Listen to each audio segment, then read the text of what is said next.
And now, get ready. We play the game to win. Welcome to Cat. Nikki Henning. It's just another day on the journey, so grab a drink, a bite to eat, and hang with them for a while as they walk down memory lane. We play the game to win. Moment to introduce Ned Albright's new album, and I'm going to let him chitter chat in just a second. But you know, there's so much richness to his life that we talk for literally an hour, and we have more to talk about. Surprise! So the best part of this is tonight, I'm going to give Ned just a moment to kind of recap on last week. But we're also going to talk about, and I'm going to show Ned Albright's album. You can kind of see it here. It's called self-titled Ned in the back. So we're going to talk about kind of the liner notes. I want to talk about the story behind the songs. If you have a moment, Tom Schaefer, who runs the entire program here, will put it in the link. Hi, Tom. Hi, Tom. Hello. Hey, Tom. You will put Ned's music in the link below so that you can click on it. Wonderful album. I'm going to let Ned talk about it, but I will say for my ears, it's listenable. We listen to it again and again and again. And it runs kind of Louisiana, Texas border. I said that in my Facebook. Yeah. And I love that. There's some, they have the oboe in it. You have musically, it's like, I love it. Lyrically, I love it. It's timeless. And so I'm thrilled. As I said and you didn't see this, Ned, but I had a Facebook Live just a few minutes ago, and I said, this is a great joy for me because you have been there for me for so long that it's a great joy to be able to express how happy I am that you have finally shared you with everybody beyond just the artist, really you. And so I'm excited. And so everybody, Ned Albright, take the floor for a moment to maybe a little bit about last week. All right. Well, last week, Kat, we talked about a lot of things, but, I just sort of, my life kind of sometimes sounds like fiction, even to me, because it's just too weird. I guess I would say the first thing is when I was 12, I wrote my first song. And and then after that, I proceeded to get kicked out of 3 different high schools. And then the last one, I kind of quit because they told me I would have to attend classes or they'd have to, get at me. And, and I said, well, let me save you some time. So my academia career was pretty interesting, though. I had a prep school and a military school and a tough high school in New York City. Even back then they had you had to go through, and that's a long time ago. Yeah. And then I wound up at the Professional Children's School, which was an interesting place. Guys like Yo-Yo Ma went there, and a bunch of the top ballerinas in New York. It's in New York City where I grew up. And anyway, that led me to a series of adventures that, I was in quite a number of groups. And that led me to becoming a studio. Actually, my job title for the first real professional things I had were writer, producer. Okay. And that's, I kind of still think of myself that's sort of what I am, but I also was a singer-songwriter because to write I had to sing and like that. Yeah. But anyway, I was in a group when I was 15 that had a top 40 record, which is it sounds weird even to me. And the group was only together for a few months. It was sort of one of those deals where somebody knew somebody and they got us with some very professional guys to produce it. And we were a group. We were playing high school dances, and sure enough, they got us a deal. And the next thing I know, we were on the charts, on the record charts. Anyway, then I had a period of time where I was in a group that was sort of ill-fated all three of the four of us have long since passed away. One Oh, one just recently, but two had untimely deaths. sorry about that. And I was just looking at some crazy internet place called Death Hags, and there's a whole story about one of the girls in the group. Anyway, Wow. it's but through what I talked about last week was relationships Mhm. are the key of life, and my relationships in music, even going back, especially starting with Victoria Medlin, who became a big figure in my life, and we worked with Alan Toussaint in New Orleans, which was one of the great joys of my life. Yeah. So anyway, what else? Well, I think you have. I actually think there may be a question. Yes, give me a Tom, was question. there? Tom, was there a question that came through? Well, there was a question in the chat room about how many songs you have done with Glenn Campbell, but I wanted to also make a comment, Ned, and I wanted to quote you something you said when you came and visited Kat to kind of work on collaborating on her first album, Love Me Out Loud. And this is the one quote that stuck with me for a long time, and I know it impacted Kat too, was you said something about when the muse comes around, you've got to strike like when the iron is hot. And that always, that stuck with me for all these years. I remember you saying that. Talk about that a little bit. Well, yeah, I think that's true. And by the way, answer the question about Glenn Campbell because you composed Okay, one Right. of the. Yeah, I okay. think it's important for the person that. Sorry, Well, I don't want it to be about me. I'll tell you. I hear you. I'll tell you a quick Glenn Campbell story that's sort of funny. Uh, Victoria Medlin and I were songwriters. After we worked with Toussaint, we went to New York, and the two of us became uh, writer producers for the entertainment company. And Glenn was one of our clients, along with Gladys Knight and Dolly Parton and a few other people. It was a pretty happening place. Anyway, Glenn liked a song that Vicky and I had written, and it was called "How High Did We Go." It kind of went. The chorus went, "How high did we go when we loved each other? How high did we go when we said we cared for the first time? I'm scared." Oh, that's awesome. Anyway, that was so Glenn. Oh, I like that. For the first time, I'm scared. Is that the Yeah, lyric? Oh yeah. man, that's good. And that song, with songs you just never know what's going to happen. We wrote that. Vicky and I wrote that together. She was always having bad romances, but they were good bad. The kind of relationships where you go like a rocket ship. Not at all. Then you run out of juice, and the gravity gets you.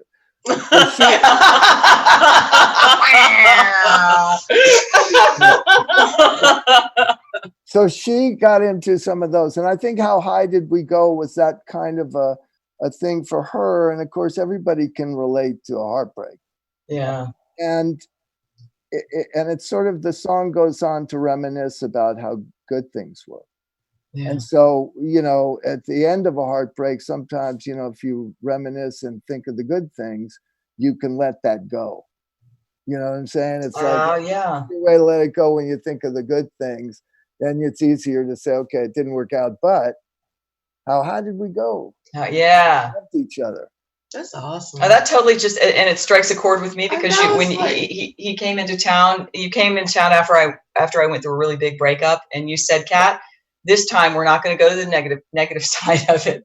We're going to find what's good about it." And I'm thinking, Ned, you're nuts. We're not going to go for anything because there was nothing good. No, Cat, there was, and that's, golly, what was it? We wrote a That's when song. we wrote It's About the Love. It's About the Love. That's right. And it was great.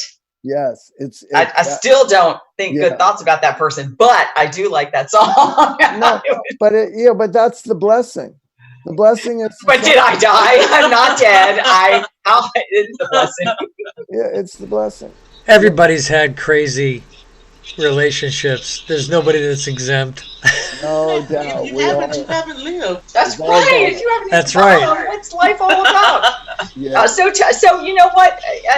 And Tom, when you said the thing about the muse, that was huge. That was huge for me because you said, Kat, basically strike while the iron is hot. When the muse hits you, don't. And it did. I mean, it hit me like a ton of bricks. And I thought I was so new to it, I didn't really understand it. Yeah. Now I get it. Being in the industry for a long time, I get it. Yeah, you get it because it's things happen. It's the other side of seizing the moment with the muse is suit up and show up. Judy Collins, I used to date her sister, and Judy and I became friends, and she told me that that she always just sits down to write because no matter what, if you show up, something good might happen. When you write, and I've always adopted the philosophy of when you write through your bad moments and be prepared for those to be the majority of your moments, so that your writing will produce pearls, but a lot of oysters, if you're lucky. Yeah. That's awesome, Ned. That's a great way to look at this. That's the truth. I got a whole lot. No, Well, that's okay. So about the music, yeah, right there. The muse is the good stuff. I mean, the muse is when the magic happens, and sometimes in spite of yourself, something great happens. You know what I mean? You kind of get out. But look at the 70s and look at the 60s, Ned. There was something that happened that is still the driving force. Nobody wants to listen to stuff from the 80s and 90s. We all want to hear stuff from the 70s. They're still doing successful on the radio. It's utterly amazing how that music captured this energy we all took for granted as an audience. We thought, well, anybody can be Journey. Anybody can be any of that. And it was really, I think we took it for granted. This amazing moment that happened. Oh yeah, there was some great, and I was lucky to be in the middle of it. I was really, being in New York City, I was kind of at the right time in the right place. And then being in New Orleans, I was at the right time at the right place, which is always. And then I was in Los Angeles. I've also created an incredible magic coalition of people that do appreciate what we do. We things go in and out of style. And the interesting part, I think, about this, the Ned record, is that it's kind of a little bit back in style. There was a time where it sounded dated, but I think all things go in cycles. And I know as a kid, I was always introduced to different kinds of music from different eras. My parents liked opera, and then I liked, hearing old jazz records and old, big band and singers and some of the great songs. And then it went, my life has been filled with that kind of historical reference to songwriting. So anyway, I would just say that my songs, talking about the muse, you never know when it's going to strike, and it's really unpredictable. And if you try to grab it, it usually just slips through your fingers. So it's not easy stuff, but it's the kind of stuff you get really grateful for. So now, for instance, in my case, I had two songs. One song, when I made my Ned album, I recorded 26 songs. And we only picked 10 of them because they worked together and this and that. But I loved all the other ones too. And the one that when I was deciding what to use, I gave it to friends and relatives and had them vote. what were your 10 favorite songs? They got all 26. And I got various responses and I tallied up. It was like taking a poll. And I tallied up my results. And the one that got the most votes for favorites in the top 10 favorites was a song called The Wedding Song. And it's a beautiful song that I wrote for, this is about the muse, a couple. I was training an elderly couple at a gym. And they said they were going to get married.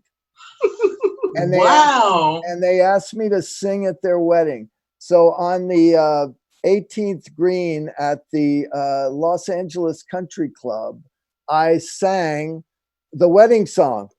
And let me see if I can give you a little taste of it. Oh, this is going to be great. Because this did not make the album.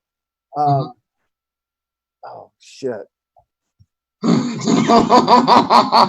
I've written so many songs I can't remember them, but because I have in my mind, I have the other one in my mind. I know you mean. Oh, it's about not. It's about the love. Is Loving You So Well. Yeah.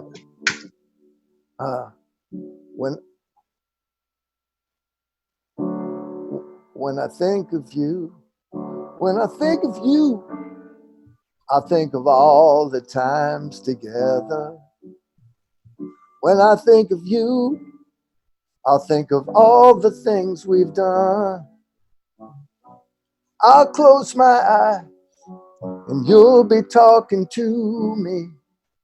And somewhere down the road, I'll be with you again. And when I cry, my tears will turn to laughter. And when I laugh, my heart will fill with joy. Blessed by the beauty of being one who loved you. And blessed by the memory of loving you so well. Yeah. Kill me. That was the one that Ned knows I love. That's on the album Loving You So Well, and we're gonna play it later too. But that song, by the way, Ned, I play it and I play it and I play it and I play it. It's not that it's listenable, it's that it hits you right directly in your core. Well, it's beautiful. So when you get the muse, it kind of goes inside you. And so instead of you writing the song is writing you. Yeah. Right? So that was one of those, and I'll tell you the story behind Loving You So Well, because it was a really emotional thing. I had probably my best pal in the time period when I was first out in Los Angeles was a guy named Battle Davis, and he was like a very successful film editor. He edited for Penny Marshall, and he edited for big, he did big movies. Yeah. And he married a girl who was a friend of mine, who was the granddaughter of Fibber McGee and Molly. Oh. That's old time radio, people. Yes. Yeah, if you know Fibber McGee and Molly, you are probably somewhere spending your Social Security check. Or you have a broadcast journalism degree. At any rate, Battle Davis was married to Molly, and they had just bought a beautiful house. They were, just the greatest couple, great friends of mine. Got diagnosed. We both got an earache at the same time. And I said, yeah, I got an earache. He said, yeah, me too. Called me a week later. He said, that earache I told you about turned out to be lymphoma at the highest stage. And it took, they treated him in every way they could, but finally, not even finally, within a year, it got him.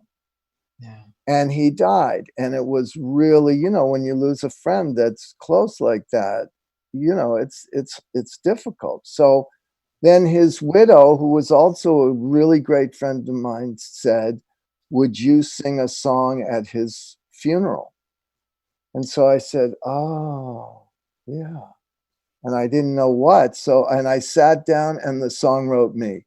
Yeah.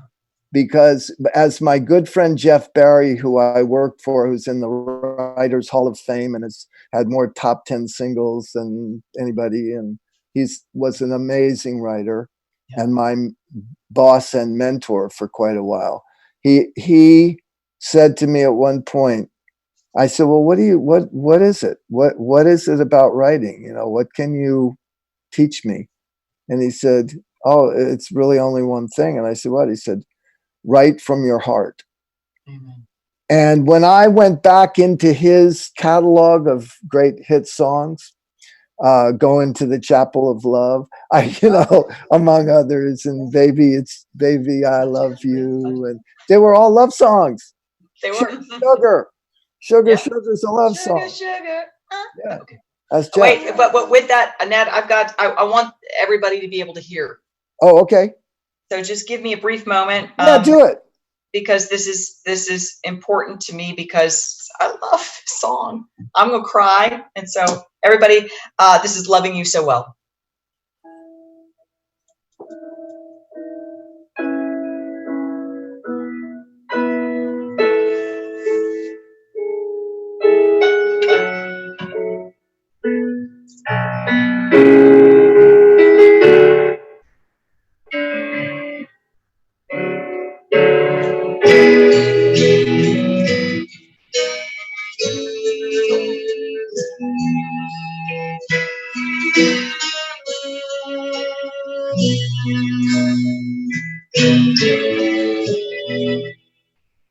When I think of you, I think of all the times together.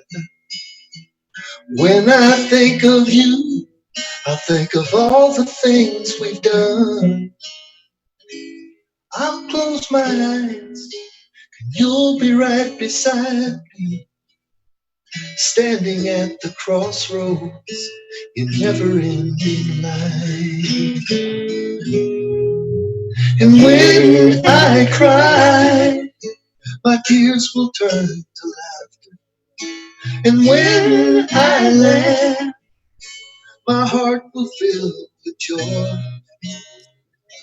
I'm blessed by the beauty of being one who loved you, and blessed by the memory of loving you so well. Yeah. When I see your face, I'll see you smiling in the distance. When I hear your voice, I'll hear the music of your soul. I'll listen closely, and you'll be talking to me. Somewhere down the road, I'll be with you again. And when I cry, my tears will turn to laughter. And when I laugh, my heart will fill with joy. Blessed by the beauty of being one who loved you. Blessed by the memory of loving you so well. So I just wanted to have that moment. Wow. I hope everybody that song out of the entire album struck me across my heart in a way that I know the song by heart. Thank you. Well, I will tell you, that song obviously was near and dear to my heart. And when I was deciding to make my album, I'll give you like a little, said it last week, but it bears repeating. I had a long and storied career with Monkees and Archies and the Neville Brothers and Tucson and Trombone Shorty and, many, many, many artists.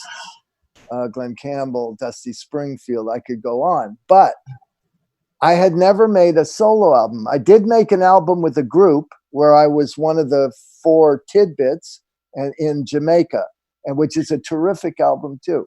But the Ned album was, I had moved to Los Angeles pretty much beaten down, broken down, and not really, it wasn't like a put me in coach moment. I was kind of wondering what the hell to do. And I talked to my brother, and he said, well, what do you want to do? And I said, well, if I did what I wanted, I'd make an album because I have all these songs, and I'd make an album and I'd sing them and play them. And he said, well, what would it cost you? I said, I don't know. I have no idea, but I think maybe about $10,000. I don't know. And 2 days, he didn't say anything. We continued talking and, talked about this and that. 2 days later, I opened my mailbox and there was a check for $10,000. So that was my miracle funding, which really only paid, I think, for about Half. maybe half, maybe, Yeah. a little over half. Yeah. I mean, I did it with spit and mirrors, and I cut 6 tracks in the studio and with just piano, bass, and drums. And I'd already spent, quarter of the budget doing that. Yeah. And so I knew, this is, and a friend came and said, hey, come to my studio. What time frame was this, Ned? What era? This is probably, oh my God, I think I made Ned in 1980, somewhere in the late 80s or 90s, maybe late 80s. Mid to late 80s, I think. Yeah, probably even, towards the end of the 80s. Anyway, that was. No, it's good for people to know, because what it says about you, Ned, is that you've spent the better part of your life giving love and light to so many artists. But you have this incredible magic. This album is really amazing. I'm not BSing you. This is something that I really love. I listen to daily. I will tell you some stories about it. That just the biggest story is, I made those tracks with the drums, bass, and piano, and I played them for a good friend of mine, Ian Underwood, who was one of the mothers of invention with Frank Zappa, and then did several movie scores. He's like a genius, and I played them for Ian because he likes what I do, and he said, who's going to play guitar? And I said, well, I don't know. And he said, well, there's only one guy that can play guitar on this, on this album. That's Dean Parks. Well, Dean Parks is like one of the top. When they do Rolling Stone magazine's, 12 greatest guitar players, he's always in there somewhere. He's just one of and he's an amazing guy. Great guy. So he came, and I got him to play every kind of stringed instrument you could. Plus, he played clarinet and banjo. Wait, Dean did? Wait a minute. Yeah, he played clarinet on the record. If you see Dean, is there any instrument Dean does not play? Not really. When Dean, I'll tell you a funny steel, story. Guitar, clarinet. Does he also play the trombone? No, he doesn't play. He doesn't play brass. He plays all the woodwinds. Golly. He plays sax and clarinet, and I had him, and flutes and things like that. I had him play. I'm looking at this right now. That's what I'm looking down at, by the way. Yeah, no, I get it. But anyway, just to say, Dean Parks is someone that has become very huge in my life. And that was just because my dear friend Ian said, call him and tell him I told you to call. So I called him, and he had gotten the message, and he said, I'll do it. And I said, well, when could you do it? And he said, well, I'm booked for the next 6 months. And this is what I said, Kat, because this is how I work. I said, okay, let's book it for 6 months. So we did. And we did. And we did other stuff. We did a lot of, and time would lapse sometimes between our sessions. We worked when we needed to work. And we just took our time. But I had great players. I had David Mansfield, who's an incredible kid who I've known since he was 14. and he was a genius then and still is. Gosh, who else played on that record? David Kemper is a drummer who's played on a million sessions. Bob Glaub was the bass player, and that was kind of put together by my good friend Stephen Souls, who had the studio, and so he and I and a fellow named Larry Hirsch co-produced the record. Larry was the engineer and mixer of the record. Yeah. So anyway, that record was so full of love, and when it got to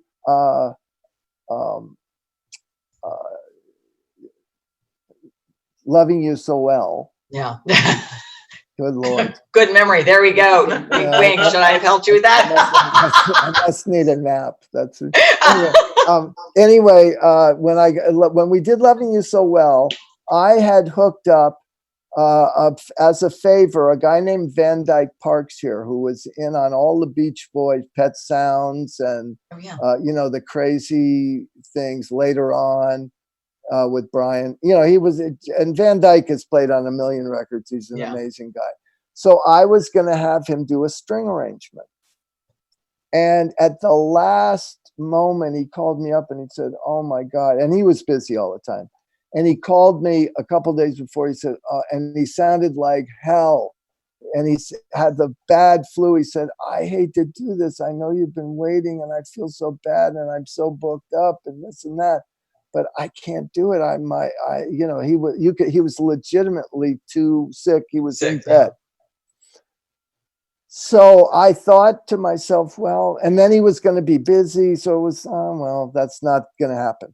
Yeah. So I asked the drummer, David Kemper, I'd like to put strings on. And I had heard his father-in-law was a big session player, violin player. So I had an in to the big time string players, and David said to me, here's a number, call this guy. And the name was Jimmy Haskell. Now, if you don't know who Jimmy Haskell was, he's in the Hall of Fame, and you've heard records of his from the beginning of time. Indeed. He has died. He died maybe 7 or 8 years ago.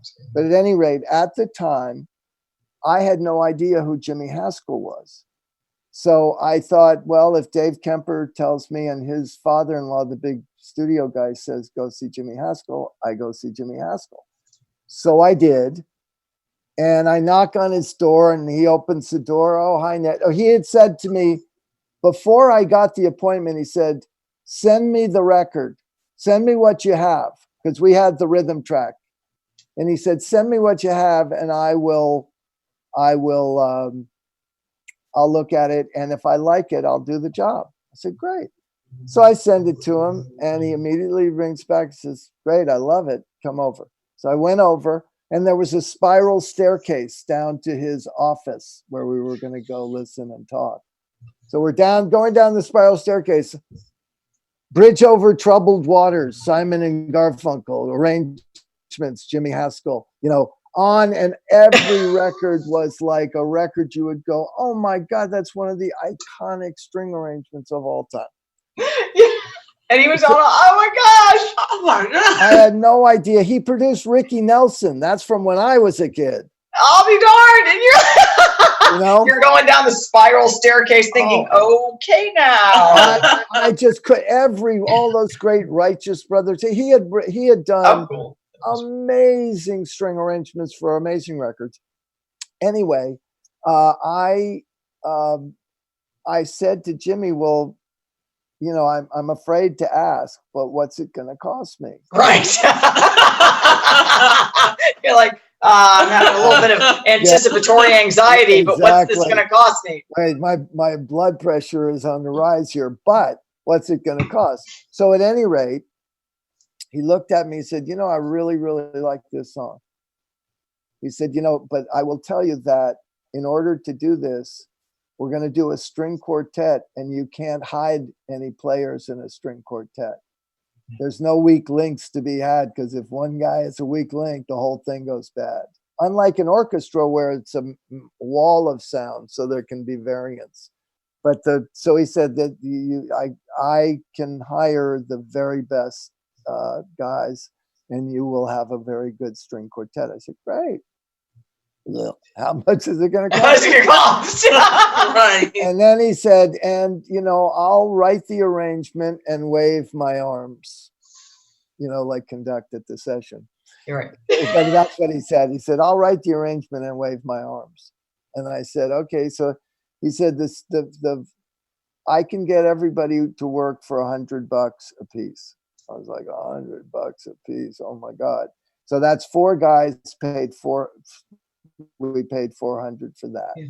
Then, which was an extreme break. And then then Jimmy charged me $250 to write the arrangement, chart it all out, rehearse with the string players, come do the whole thing, and he charged me $250. That's it? Yeah, that's it. And I'll tell you something interesting about a string session that you may or may not know. I know. I was aware, but not as aware as how dramatically it was pointed out in this situation. So Jimmy calls on the day of the session. The string players are string players. They're buttoned down symphony guys. They're on time. Yes. The clock is running, you're paying, we're on time. We get a phone call from Jimmy, who lives way the hell out in the valley, and it's going to take him 45 minutes to get there. He says, "Oh, I hate to say it, but I'm going to be 45 minutes late. But I will fax you," because back then we were using faxes. "I will fax you the string parts." Right? So, okay, I go to the fax machine and out spits, violin, viola, cello, and second violin. And so now I have them, and I give them to the players. And so they, I don't know any of these guys from Adam. They've just shown up to do the session because Jimmy hired them to do my session. So they start playing the piece. And I'm thinking because they were playing along with the track. We had the track. So they're playing along with the track, and I'm thinking gosh, I don't know. I'm not sure about it. Something doesn't sound right? Sure enough, Jimmy Haskell shows up, taps his baton, and he starts working with them on the nuance of the arrangement, because it's very nuanced for a string player. There's a lot of emotion in it. And so he works with them. Then they do the take, and they maybe I don't think we did more than 2 takes if we did that. Because as soon as the writer and conductor got with them and worked on it with them just for a short amount of time, but all the little nuance stuff, it was fantastic. So that was a real, and again, how do you know you're going to get the guy who did the strings for Bridge Over Troubled Water on you? I know, right? Oh. That was just one of those rock and roll moments where you go, God, my lucky star is shining bright today. So, and you know what? Now we've got to go on to another song, but I will tell you this. There are very few, a lot of people have worked with you, and there are very few people who know all of these stories. To me, to you, it's your life and it's your experience, but yeah, it's musical history. You may not realize it, but even the walk down the spiral staircase, that's right. Crazy. That's you should write a book, man. Well, yeah. I'll tell you. And we'll call it Life Lived. So anyway, When the Muse Strikes. Oh, when the Muse Strikes. That's a growth. I like it. Better. High five. I like it. All right. So what other song did you? Because I'm going to tell you something else, but let's put up another song. I want to do one because I just love this one, and I won't even say anything, and we'll just allow it to be the moment.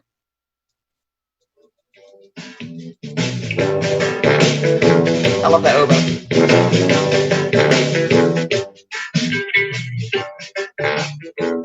You say I'm driving you crazy. Well, I'm making you mad. Will you put me out, my honey? You say your boy has been bad. Don't put me back. Back in the doghouse again. Okay, I won't go too Okay. long because we got a lot of songs, but I love that one. Okay, I love that one too, and that one has a history. I was, I bet it does. I wrote that song. I was in a group with my sister and my very good friend Jim Reeves, who's like just one of the great recording engineers of all time and a great singer as well. So we were in a group called Ned the Head and the Nodettes. My sister and Jimmy sang backgrounds, and I sang the voices, the lead voice. Anyway, I wrote this song called Back in the Doghouse. Now, we had a guy that sat in with us who was a banjo player. So the song originally was a little more up tempo, and it was, but kind of like that. And it had, so it sounded more like a potential bluegrass tune. You know what I mean? It was sort of a rock version of a bluegrass tune. And, everybody loved it. We all loved it. It was really fun. It made everybody laugh and feel good. So, I recorded it as that, and somewhere that lives, but I don't know where. But at any rate, I think Jimmy Reeves probably has a copy because he was in it and he saves everything. But anyway, the Ned Ed and the Nodettes nodded out, and Nodded out. and so years later, when I'm making the Ned album, that was one of those songs that I thought, that was a really cool song. Well, I had spent a lot of time in New Orleans, and so a lot of New Orleans got into my bloodstream. So when I showed the drummer of the Ned album, David Kemper, and the bass player Bob Glaub, when I showed them the thing, I said, let's just get some kind of a groove going. He went right to second line. So I thought, great, I found a guy who understands, who I am, and that's the Louisiana part of the thing. Yeah. Is we used that kind of influence was in a few of the tunes, and certainly in my life, it's a huge thing. New Orleans is like my soul city. Yeah. When a lot of people have this I'm experience. shocked you don't live there. Well, I lived there for a year. No, I mean right now. I never had more fun, and I never, I was in, there were things going on in my life at that time too. So I had, I was juggling, you hear the records, and then we don't have enough time to tell the stories, but the New Orleans stories they kept you in the doghouse, right? Oh my God. We got time. Well, I mean, the darkest part of it, the darkest part was that I had to go, at that time in my life, I was on a methadone program from heroin addiction. The state would give me methadone on a daily basis. And when I was in New Orleans, I had to show up at the nearest local methadone clinic. Well, it turns out that methadone clinic, the closest any taxi driver would take me was like 5 blocks from the clinic. And so I would get out and walk about 5 blocks down to the clinic. And I will tell you, after the first couple of days, they got to know me and know why I was there. The word gets around the neighborhood, I'm sure, and nobody bothered me. But the first time, I got a lot of, shouts from the street. What the fuck you doing here? but after a while, it all settled down, and that was, became one of my daily rituals, going to, and then I'd go to C-Saint Studios and be working with the Meters and the Neville Brothers and, all these great people were around. Lee Dorsey, Dr. John. Oh my God, I could go on and on. Just great. What's that? Oh, Professor Longhair, who I never heard of until I went to New Orleans. Then when I heard Professor Longhair, who everybody in that city just bows to. Professor Longhair. The And, name and of who is Professor and it's Longhair. Bobby who just told you that. That's So everybody say hi to Bobby. I just saw her in the background. Hi, We love you, Bobby. She knows all my stories better than I do.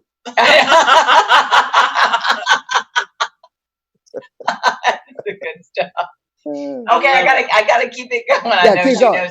I know she knows the But story. anyway, so that's what happened with Doghouse, and that was just a fun song that got funner over the years.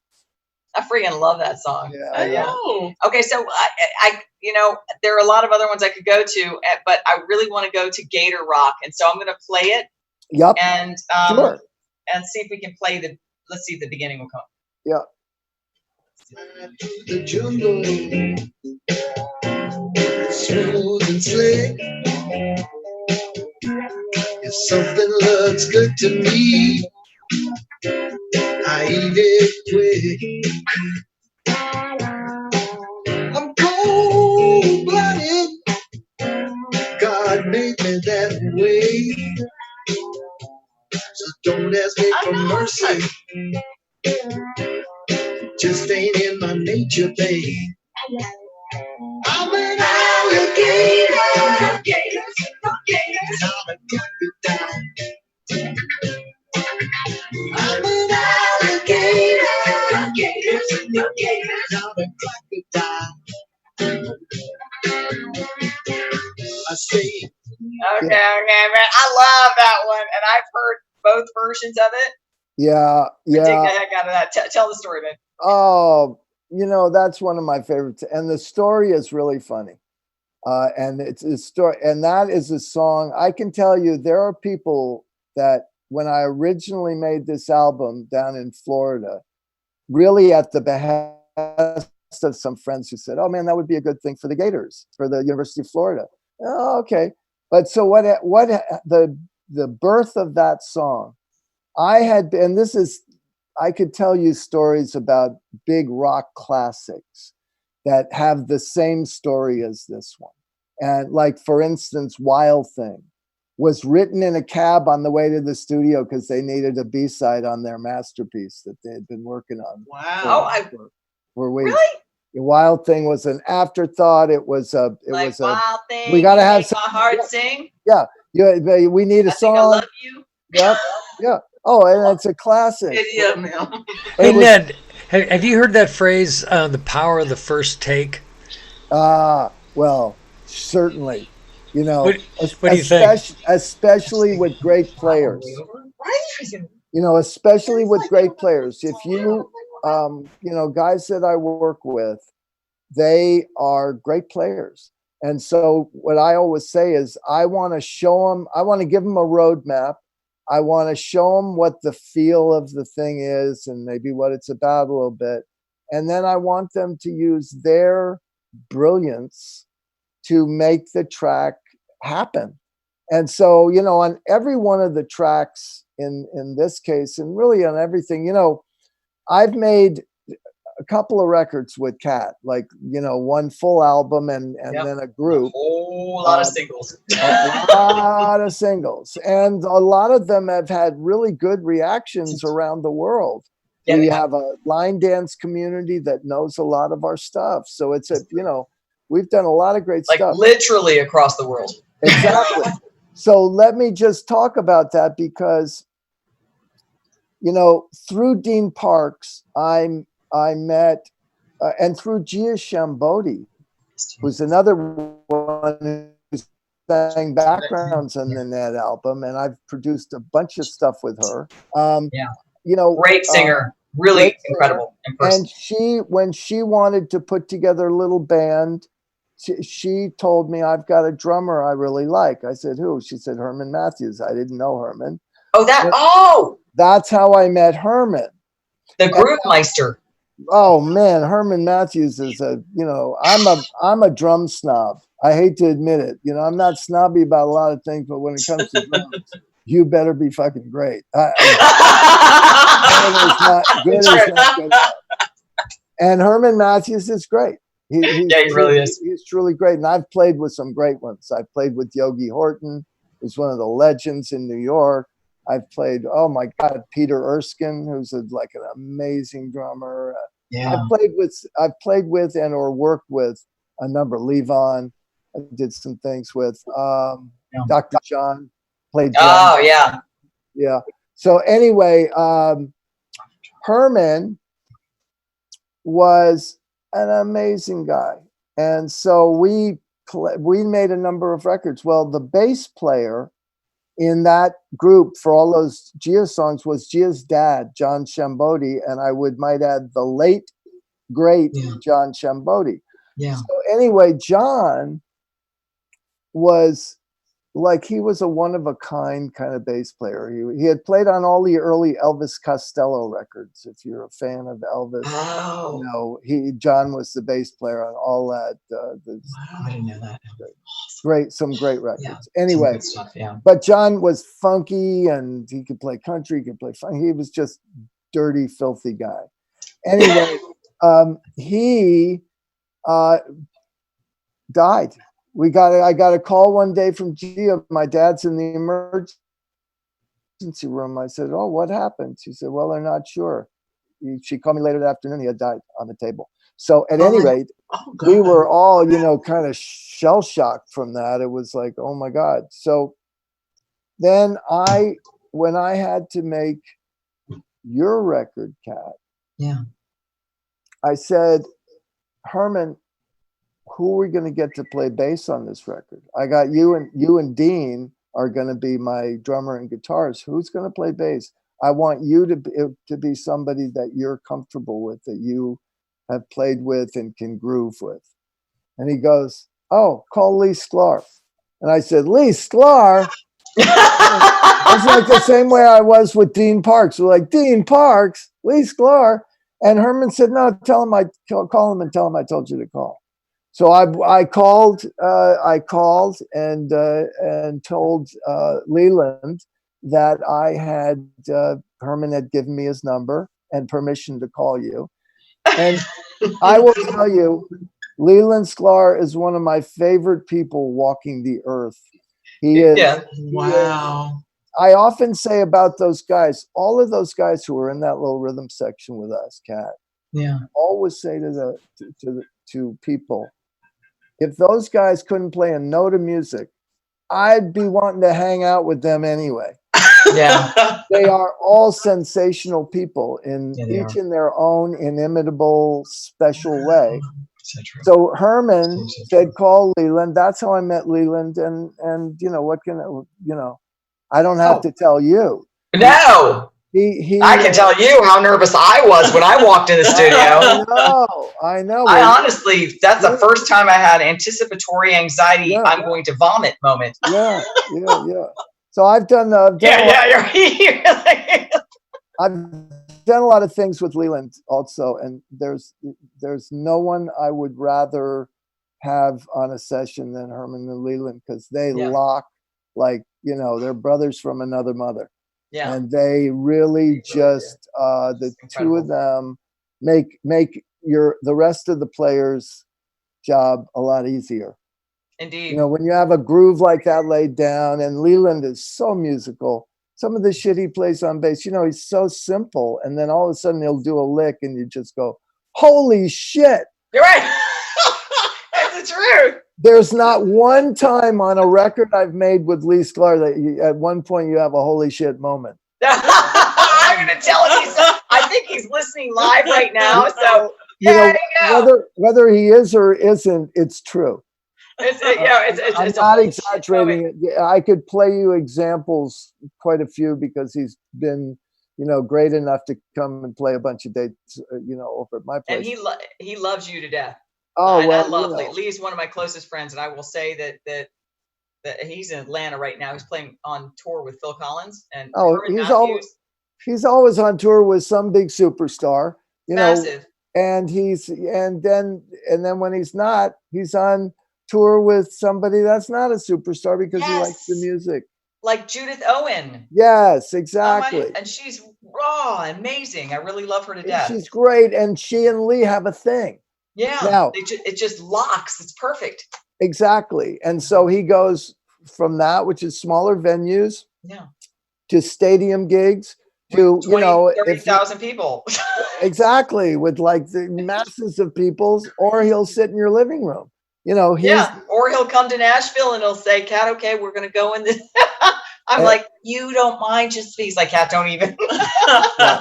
No, as a matter of fact, one of the songs that Kat and I wrote, the Soulshine Pizza one. Yes. I love that song. I love that song. But it was born out of, being in Nashville, going over to Soulshine Pizza place, and just thinking they need a song. And so we, sat down, hammered it out, and we all liked it a lot. And then I was in LA, and Leland passed through town, and Dan Hagen was producing a thing of that, and Leland came and played on that. And so, I knew the record was going to be in good hands. Dan did a beautiful job producing it. There's some great guitar work, great keyboard work, and Kat sang her ass off. What more could you ask for? Yeah. Go. Yeah, that's us. That's how you go do us. it. Right. Okay, wait. So anyway, what else? We have more, and I know we have a limited time. So, just because I'm curious, I'm going to play this one, and you've got to tell me because I'm just period curious. Here we go.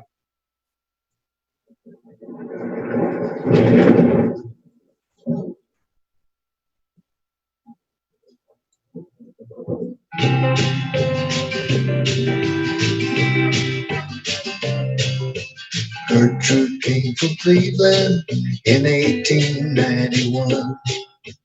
Looking like an angel, Bill knew he found the one. He could give his love all the love he had inside. When I think about it, it always makes me cry. They sang, you take the high road and I'll take the low road. I'll be in Scotland before you. You could hear the sound of dancing echo in the hall.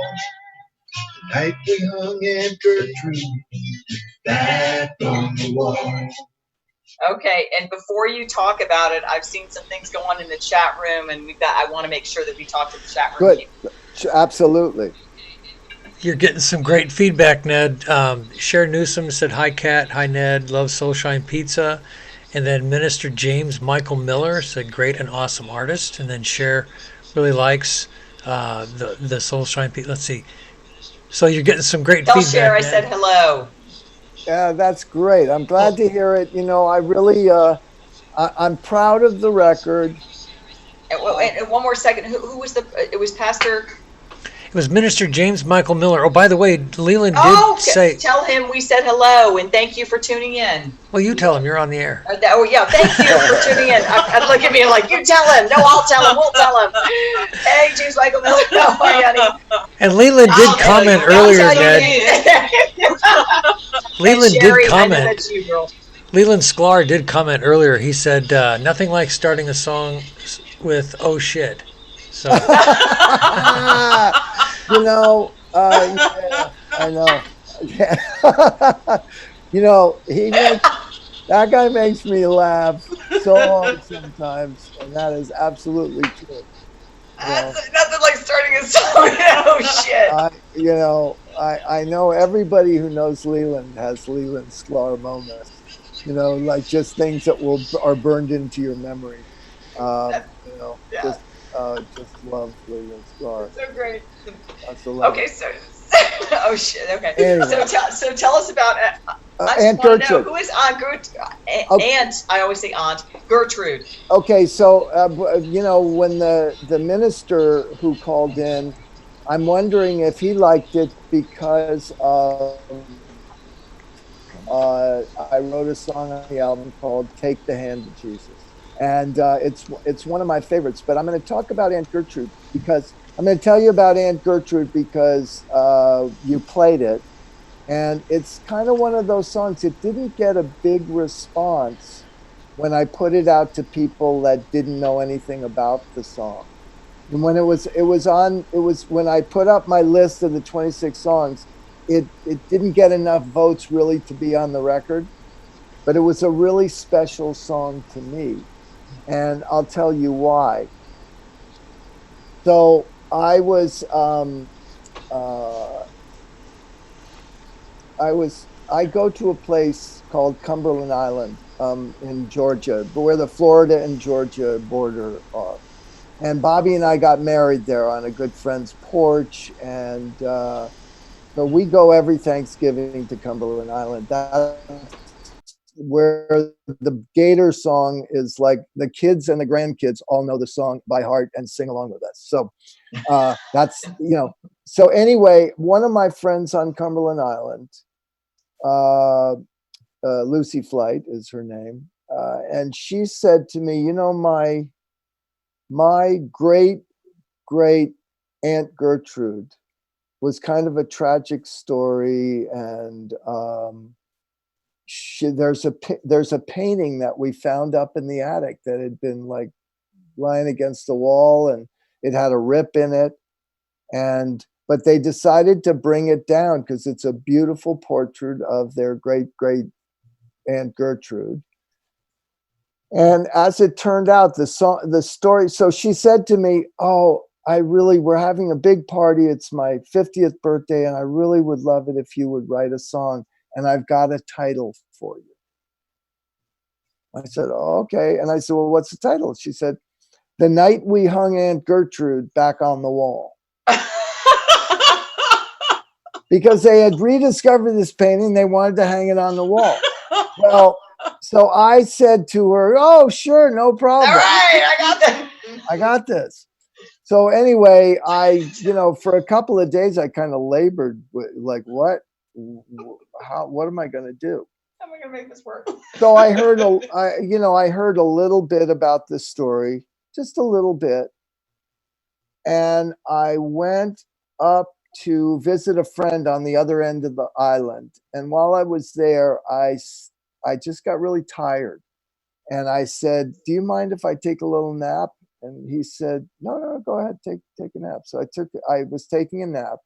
When I woke up, there was a guitar there, and I walked over and I started singing, "You take the high road and I'll take the low road," because they're all Scottish. The families, a lot of the families on the island are Scottish. Yeah.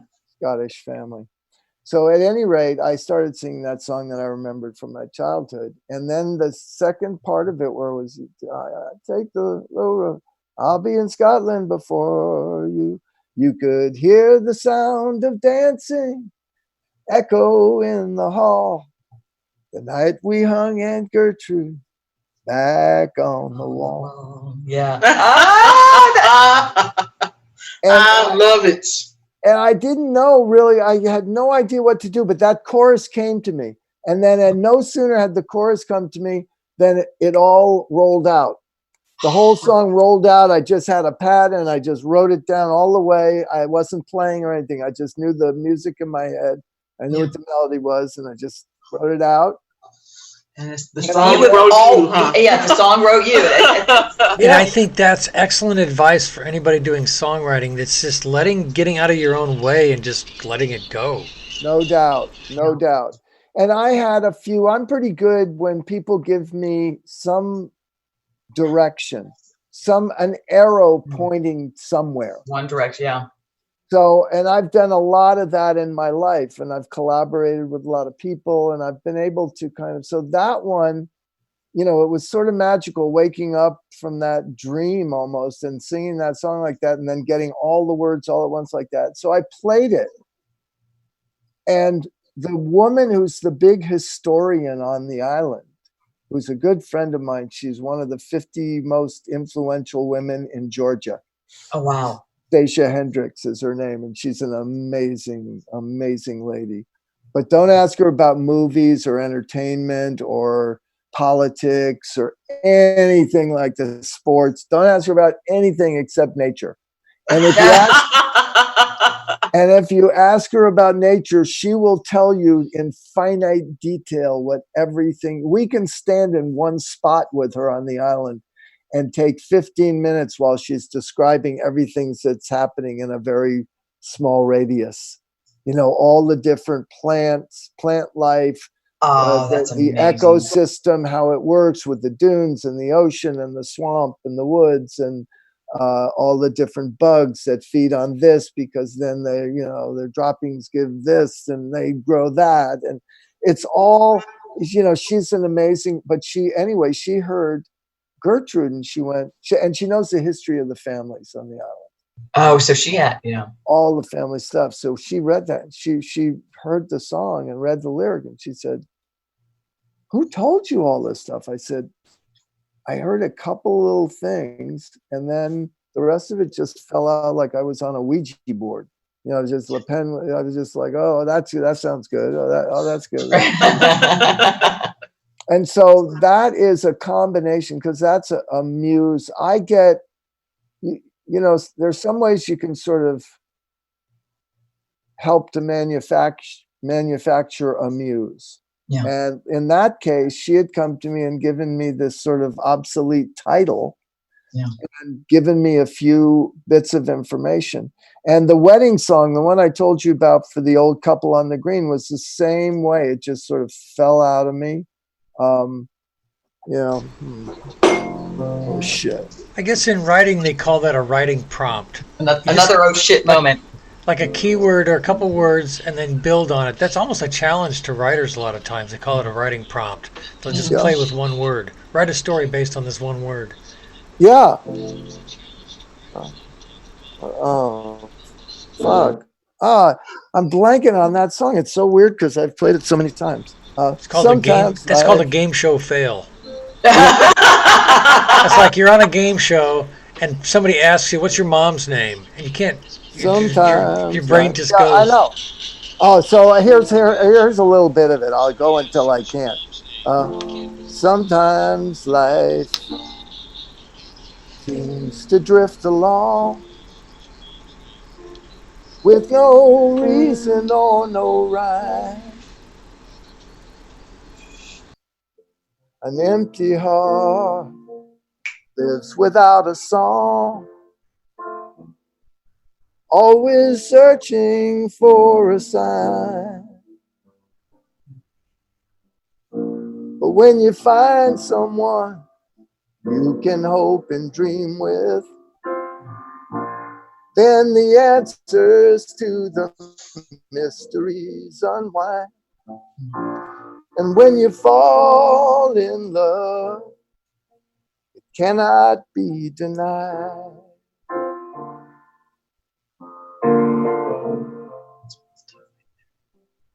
When you fall in love, it cannot be denied. Yeah. Oh, I love. What is that? Wait, what is that one? That's called the wedding song. That's the wedding song. Yeah, you've probably never heard it, and I've not. And it, like I say, we recorded it. Everybody loved it, but it didn't make the record because we couldn't have too many ballads. We needed some. Yeah, and you had a lot on there, but you should have put that on there because I like that just by hearing the rawness of it. Really, really nice song. But there's more time. Yeah. And, okay. Right. So we don't have a lot of time. The next album, too, Ned Squared. Yeah. Okay. Listen, we don't have a lot of time left, but I really do want to get to one more song, and then we have to call it. I'm going to play this because I like this one. That's why. Ready, get set? Yep. Boom. I love the oboe. I woke up this morning, thought it was the 4th of July. I know the words. There was some fireworks exploding, going off inside of my mind. There was a marching band playing, people were parading. I guess I know the reason why. It's you that makes me feel this way. Every day's a special day when you're by my side. It's like a holiday. Every day with you is like a holiday. I never knew that love would really feel this way. Just a holiday. Okay. Yeah. I love that song. I could almost say like it's like got kind of a Dick Van Dyke essence to it. Your whole album has so many. It's like a tapestry of so many different flavors of styles of music. Yes. You've got the Like blues. rainbow You've got. sherbet. He Yeah. does. He's got the blues. He's got this. That's like almost got a Broadway feel to it. Like they could Yeah. insert that into something. Yeah. It's Well, such you a- know, it's funny. When Kat asked me what album, what category, I said, well, the only one you can really use is singer songwriter because the tracks are so disparate. And the truth is, the songs are from different eras of my life. And oh man, I wish I could play you some of the outtakes. There are some songs on the outtakes that I think are like as good or better songs, but the package was I wouldn't say they're better, but they're all the quality of the work was really, really good. Now, Holiday was really I'm trying to think. I spent many, many nights in my apartment in Manhattan in my fourth floor walk up.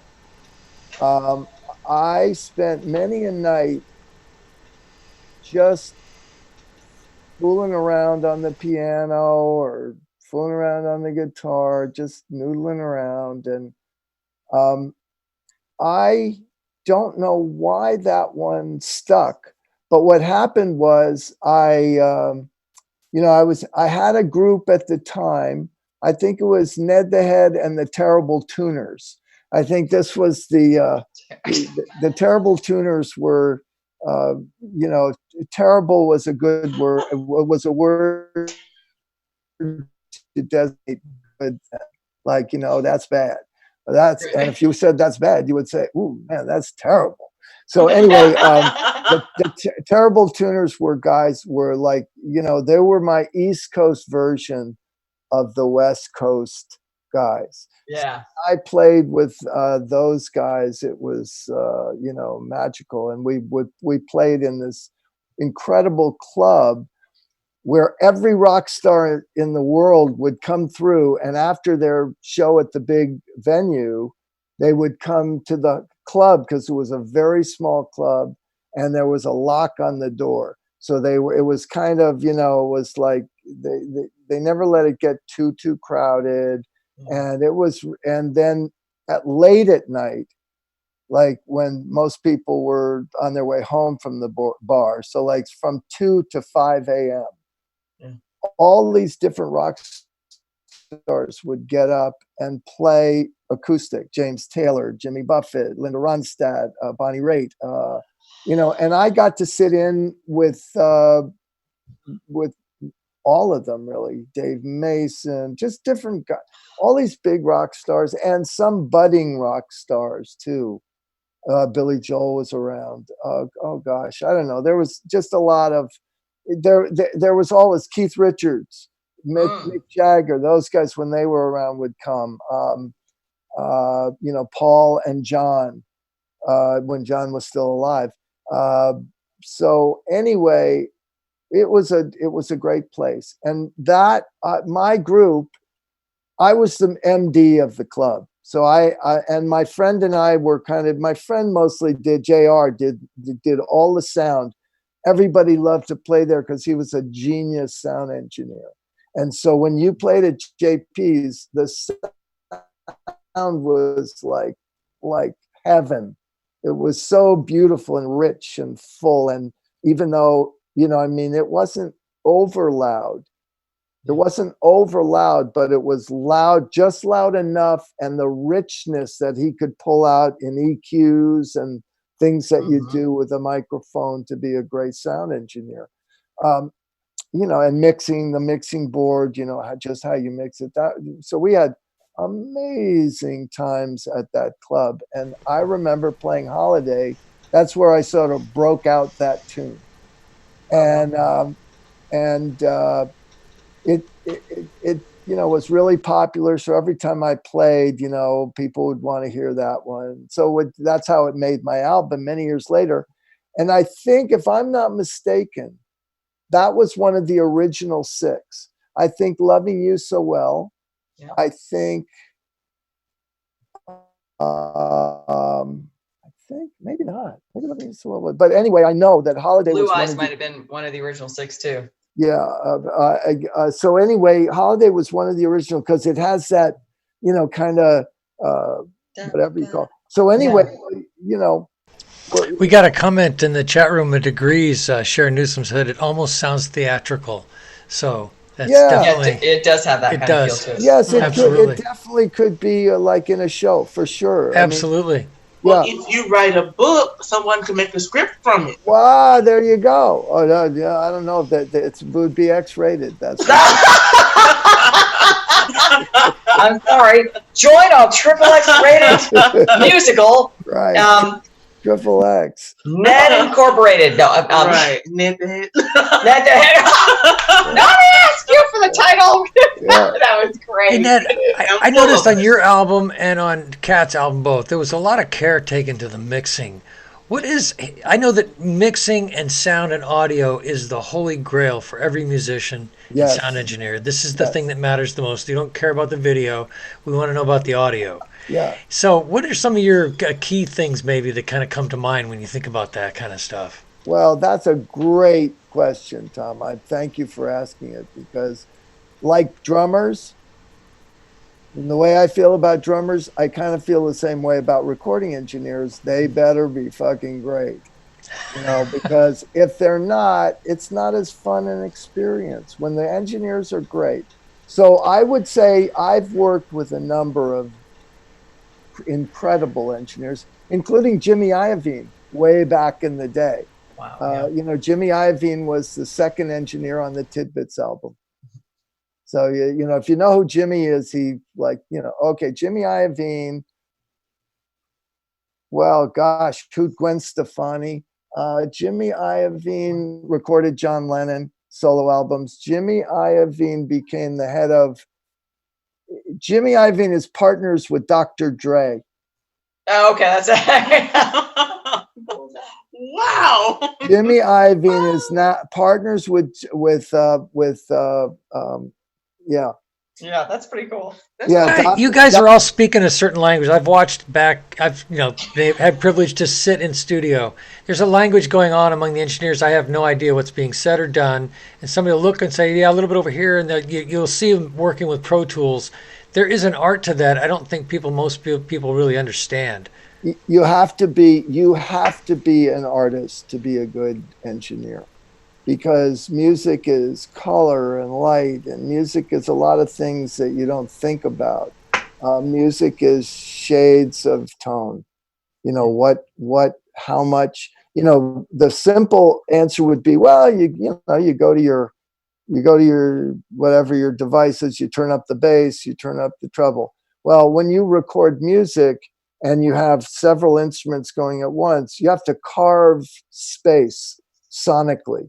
And so a really great engineer knows how to carve through EQs and effects, echoes, delays, all sorts of devices you can use as an engineer to make up the sonic palette, you know, and you have all your choices to do, and you do a little bit, and it's an art and a science. Yes. And So- it's good you're saying that. I will say that just to jump in real quick, I know we're limited on time, but I really want to be able to say the Shaq is incredible. And I have to give kudos to my cousin Gardner Knight. I tend to think that he has one of the most golden ears that hears things the way you hear things. And most people don't know this about you. You hear things musically that that very few people are hearing. And when you guys were in the studio together, it was really magical. You know, And Shaq too. Don't get me wrong. Shaq's fantastic, but I have, I will tell you, in a way, I think I have autistic ears, because they're not bound by certain things. And I hear the smallest details. And I've always been like that, you know, and I've been in the studio and people would say, you know, oh, you know, I'd say, some just happened, and they'd go, what? I don't hear it. And after they played it a few times, oh, I see what you're talking about. Yeah, it's like, how do you hear that? Yeah, I have, those kind of ears. That's my gift. I can't, add 7 and 7 sometimes. But well, I've had to do a little audio mixing, and But he can it's hear like, anything. the more I mess with it, sometimes the worse it gets. And it's, to me, that's why I really respect people that really know what they're doing. I'm not a sound engineer. I just do a little mixing. But when you guys do that and you're doing it to that level is utterly amazing, because it's a noticeable, you just like it. And you don't know why, but you just like it. You know? Well, I'll tell you, like I say, I've had the privilege really of working with incredible engineers, guys who were like top of their field. And I have never back in the old days, we used to have to hold some of the faders sometimes in a mix because they didn't have automation the way they do now. So like when there would sometimes be 6 of us at the board, when the backgrounds needed a little boost in the third chorus, that was my job. Or, when something needed to come out and then come back in, that might be my job. I had a lot of, we all, did that. But nowadays you automate things. And so guys, now Kat was talking about her cousin Gardner, which is how I met Kat, by the way. Gardner was doing sessions for me as an engineer in my studio in LA, and I found him by accident. And it couldn't have happened at a better time, because I had an engineer who I loved named Larry Hirsch, who's a Grammy Award winning mixer, just an amazing talent. However, he really had social issues with people. He'd get into hissy fits, and he would, have some problems. Oh yeah. Bobby says, don't go there. But Larry would know. Done, Bobby. Right. Wrangle it back in, Bobby. Listen, let me tell you, Larry Hirsch would know, and he's long since given up that kind of thing. And by the way, I made amazing records with Larry Hirsch. Yeah. One of my favorite. Well, he was the Ned album. That's Larry Hirsch. Yeah, he did an incredible job. He made a Gia children's album to me. That's one of my favorite I've ever made. It's an amazing record. And so Larry had, he would get in issues. He could, but that's not the thing. What happened was he got into an issue with one of the artists. Oh. And so she said, I can't, I can't work with him.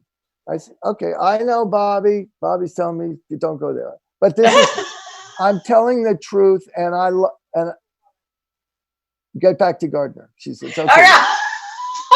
So anyway, we had this is good. Bobby's in the background like, reel it in. Hey, all artists can be difficult. This is a known fact. All artists can be difficult. I'm an artist. We're all that way. I mean, I know. And he's like, case in point. Yep. Right. Anyway, so just when I needed him to come in, Gardner, I had done a session. Really, it wasn't my session. It was a session in my studio that someone else had booked and was doing their thing. And I heard it. I think they asked me if I could play a piano part or something. So I did. So I was with them. And I noticed this kid who's the engineer is freaking great. So I said to him, do you do sessions? Do you do freelance? He said, oh yeah. So I took his number. And I think a week later, I called him and said, I've got a project. I need somebody right away. And he said, I'll come right over. And he came. And I don't know how many freaking records we made with that clown. Your beautiful cousin. My beautiful cousin, Gardner. I like Gardner. Oh my God. We have had so many. We still laugh all the time. Gardner sends me texts out of the blue that make me fall off a chair laughing. Yeah, Gardner is just that guy. Yeah, but golden ear though. Golden ears. I mean, he hears the Cat Beach record is beautiful. There's a noticeable difference to the style. I've noticed too, and I mean, there's something about the craft. I can't put it into words, but there is something about the craft you can tell. Oh yeah, and that I have to give that not only to the artist. I'll have to give that to Gardner. Mm-hmm. because Yeah. he just heard me, especially dealing with an alto voice. He heard me differently. My voice is it's wild what Yeah. he did. So Oh no, yeah, he's gifted. he's And gifted. and it's kind of And the entire Knight family is a little bit crazy, so we'll go with it. Gifted and crazy. Exactly. But yeah, so Tom, in answer to your question, it's like it is for me with drummers, and really the same condition exists, which is I can't play drums and I can't engineer. So they are guys that are lifelines for me to accomplish my dream, my mission. Yeah. It's like bringing in the sniper. This is the guy that's on point for that particular thing. This is the guy. Yeah. You need a sharpshooter. Yeah. He's just, and you always bring around you the golden light, Ned. I'll just give it that for all just musicians, the engineers, and as we close, because I'm going to have to close this out because we've gone over time. Yes. It's a testament to your character, Ned, and I know you're not good with these compliments, but I'm just going to say it. I'm going to leave it on the line at the end here. Your kindness, your love, your willingness to do all of this because you absolutely love the craft of songwriting and producing and hearing music and being around music. Your entire life has been that. It's had fitness in it, which I think is amazing, and it's had all of this incredible storytelling, and you've taken it, put it to music. It's just extraordinary. But these people have stayed around you and are around you and will be around you forever because you really are a golden light. I feel that about you. I feel blessed to know you, and every little element of my life when I've called you and said, Ned, I've got the hook, but I don't have the rest of it. And you've said, just send me stuff.